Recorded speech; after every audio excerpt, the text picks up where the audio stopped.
আসসালামু আলাইকুম। আজকে দেখাচ্ছি সবার প্রিয় এবং পছন্দের দারুণ মজার মিষ্টি কুমড়ার পিঠা।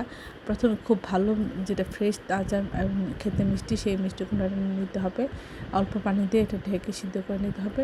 যখন প্রতিটা পিসই সিদ্ধ হয়ে যাবে তখন এটি নামিয়ে ঠান্ডা করে নিতে হবে। তারপরে একটি ব্লেন্ডার জারে দিয়ে এটা ব্লেন্ড করতে হবে। প্রয়োজন হলে অল্প একটু পানি দিতে হবে। দিয়ে এটা ব্লেন্ড করে রেখে এখানে আধা চামচ চালের গুঁড়ো নিচ্ছি এবং 3 কাপ হচ্ছে এখানে আটা নিয়েছি।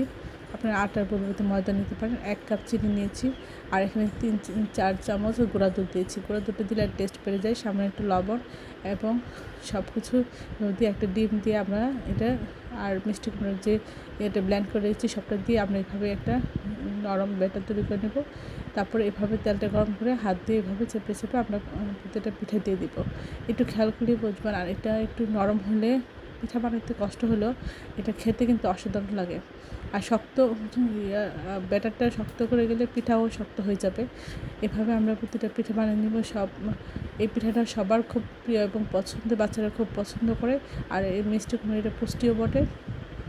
আশা করি এই রেসিপিটা আমার এই সিস্টেম সব কিছু ফলো করে করবেন, তাহলে অসাধারণ লাগবে। সবাই আমার চ্যানেলটা লাইক এবং শেয়ার দেবেন, সাবস্ক্রাইব করবেন এবং প্রিয়জনকে বেশি বেশি করে শেয়ার দেবেন। আমার চ্যানেলে সব রকম রান্নার রেসিপি রয়েছে, আশা করি